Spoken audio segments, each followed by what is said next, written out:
าวิทยาลัยราชภัฏพิบูลสงครามเบื้องหน้าครับ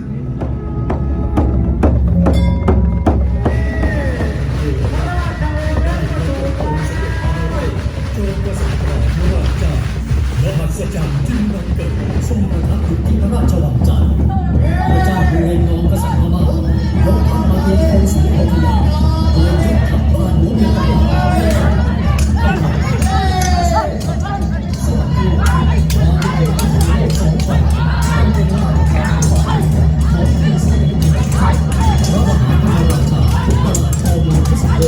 ดได้สู้รบยังสุดกำลังแต่ที่กองกำลังพม่าล้อมอยู่ไปรอบด้านทำให้กองทัพขาดแคลนเสน่หาและโจมเข้าจังหวัดในที่สุด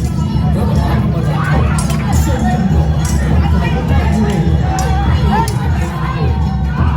ตัวเองพระสัมมาสัมพุทธเจ้า จะรู้เช่นกันว่าไก่ของมันนี่จะเก่งสมคำล่ำลือหรือไม่ ไก่ของหม่อมฉันจะต้องเอาชนะไก่ของพระองค์ได้อย่างแน่นอนพระเจ้าค่ะ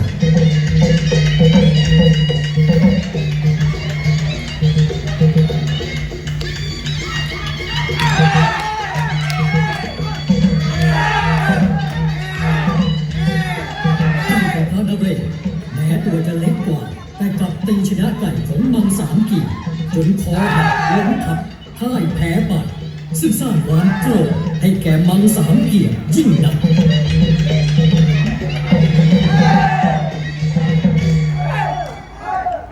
ไก่ของฮันนาเร่นี่มันช่างเก่งเสียจริงนะแต่เสียดายเก่งผิดที่ฮ่าฮ่าฮ่า ไก่ของหม่อมฉันพระองค์อย่าเข้าพระทัยว่าจะชนเพื่อการละเล่นเท่านั้นแต่ไก่ของหม่อมฉันจะชนเอาบ้านเอาเมืองแลกกันก็จงได้พระเจ้าค่ะ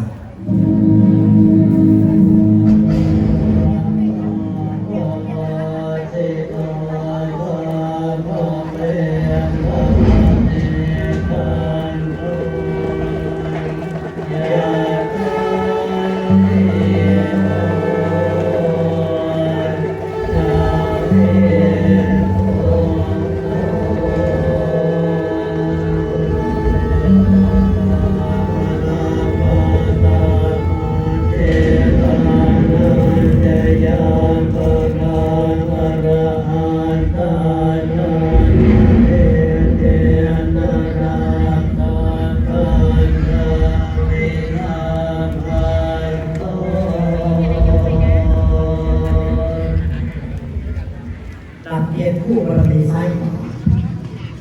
อาหารโบราณยังต้องถือดาบ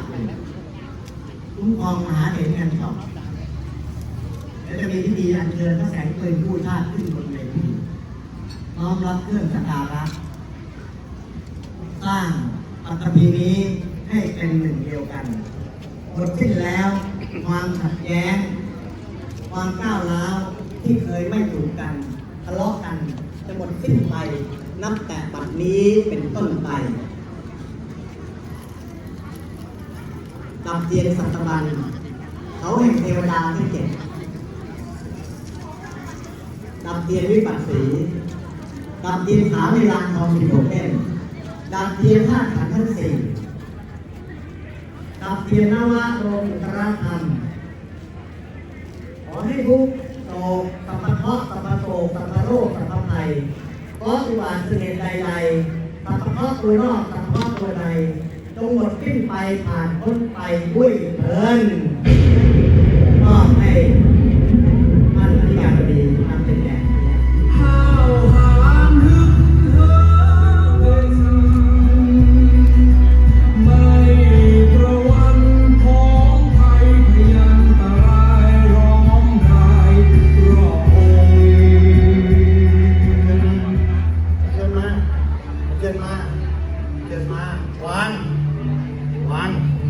โอเคเอาพอออก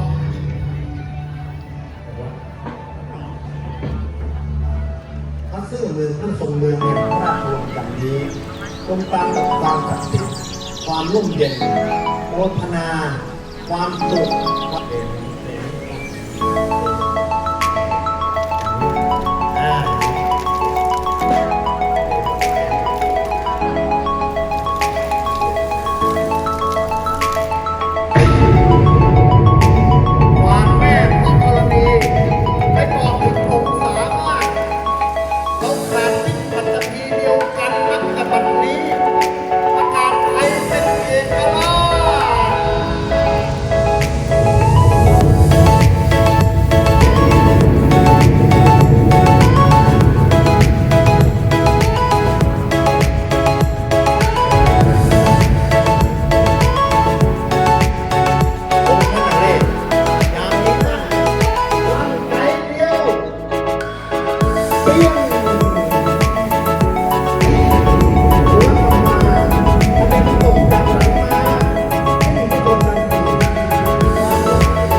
เ